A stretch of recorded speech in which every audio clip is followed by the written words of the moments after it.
It's been a long journey to get back to this point. You know, you got to really remind yourself why you're doing this, because it's easy to get discouraged. At least there were moments for me where I got discouraged and that self-doubt kind of crept in, and having to get to a place of truly understanding myself and being a little bit wiser because of it.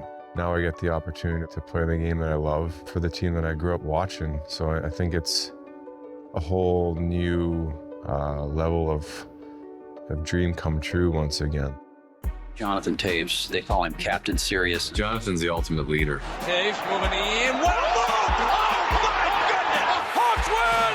Jonathan Toews! The Chicago Blackhawks have won the Stanley Cup.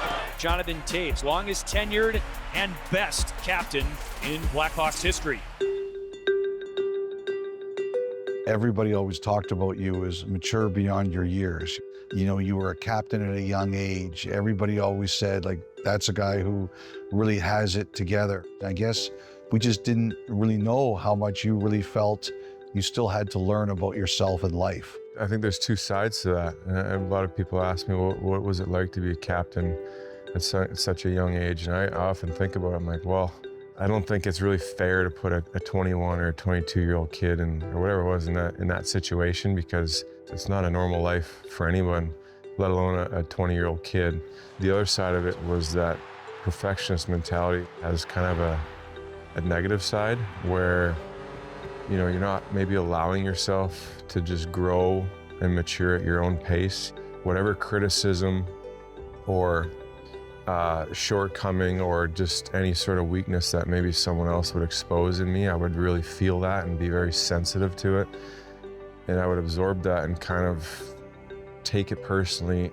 When did you learn to let it go? I would say these last couple of years, that's pretty much what it came down to. I think my body just finally quit on me because, like I said, I was carrying so much just around every day, and that inner critic was so strong. I just really had to get away from it all and just kind of go listen to myself and listen to my body. You know, I just wanted to feel the freedom to be able to choose what I wanted to do, and just kind of honor that inner process. I think was really healthy for me. So now when you go away from the rink, how do you let the air out of the tires? Like, what do you do? What do you do to get away from it? I wouldn't be here right now if I didn't have a whole new level of patience and awareness. Being in that place really helps the gas tank stay full, as opposed to just, I think the way I used to operate was more geared towards make yourself as miserable, or not necessarily make yourself miserable, but just deal with whatever misery you have to until you accomplish the goal. In a way, I'm just kind of like letting that go completely and not thinking about it. This coming from Jonathan Toews. As some of you may know, I've been out on a bit of a healing journey. I've recently spent 5 weeks in India undergoing Ayurvedic detox called Panchakarma, and I'm happy to say things are trending. It's been almost 5 years of searching for a way to heal the inflammatory and immune system issues that took me out of hockey. I Googled Ayurveda Toronto, where I live, and I emailed a bunch of places. Okay, so you did your research, eh? I said, I'm going to be interviewing this guy. Can I do it? They said, I don't think you would get that experience in Toronto. Yeah. Like, if you really wanted to do that, you would have to go to India. I'm always a little bit apprehensive to kind of nudge people in that direction. I think that sort of thing really popped up in my life when I was kind of ready for it and at my wit's end. So I think if someone's willing to try something like that, and good for them, it, you know, obviously means they're very open-minded and or desperate, which is not a fun place to be. Even just going all the way to, you know, the other side of the world, to, you know, the southwest coast of India, and you're really steeped in the culture and the energy of, you know, a place that's very foreign to where we live and how we think and how we approach things. And I think that was equally as therapeutic as any of the other detoxes or other practices that I was a part of. What did Eastern medicine do for you that maybe Western medicine couldn't? In our part of the world, we're always looking for some sort of secret formula that exists outside of us that can fix any sort of ailment or sensation or feeling that we might have within. Whereas their mindset over there is it starts in here and everything outside starts to reflect your inner environment.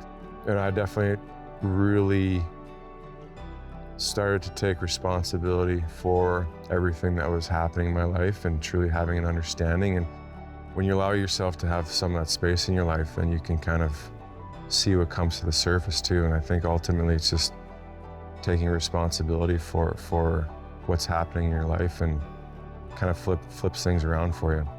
Can I ask you, what was the hardest thing you went through or the hardest moment?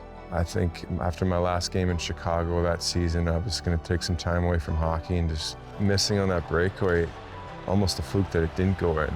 Jonathan Toews for the win. Saved by Sandstrom. You've seen that move go in 100 times throughout his career.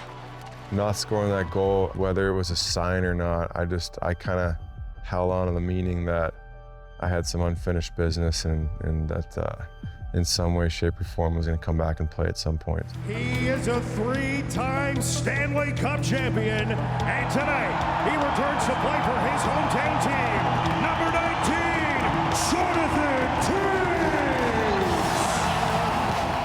Toews. What will make you happy when this is all over? What is going to make you say, you know what? I accomplished this on my own terms, and I'm happy with where it went.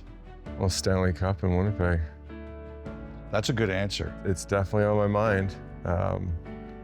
But either way, I think I can appreciate the small things and the big things as well. Pionk snaps one through, save made, rebound alive, and Sorokin lunging over. Pellet got in front of it. Nyquist tried to jam it in front, and they score. Jonathan Toews, little slide pass, so he'll get an assist, and that's just a good goal. Is there one thing you would say to people? This really helped me find my peace, and I would say, maybe try this. I think that, that joy and peace kind of starts with us as individuals and working on ourselves and starting from within. That's not the most convenient information for most of us, and it wasn't for me either. But it's true. I do believe it is true, yeah. And once we start taking that responsibility, we kind of turn into this attitude that the things happen in our lives, it's not happening to us, it's happening for us, and then the rest is history. You have a saying now that you talk about, don't throw the baby out with the bathwater. Right. What does that mean? I think these lessons that I've kind of learned through this whole process and this whole journey kind of reminded me that it doesn't really matter what you're doing, and it's how you do it. And I was really able to get enough distance from the game of hockey to just remember how much I love the game and how much I appreciate it. So not throwing the baby out with the bathwater would be not walking away from the game of hockey quite yet, and knowing I do have unfinished business, and I think a new sense of self and a new kind of approach to just how I deal with life and how I deal with anything really, and bringing that to the game of hockey and just enjoying every last minute that I get to play the game at this level. It's a privilege, and I just wanted to remind myself not to take that for granted in any way.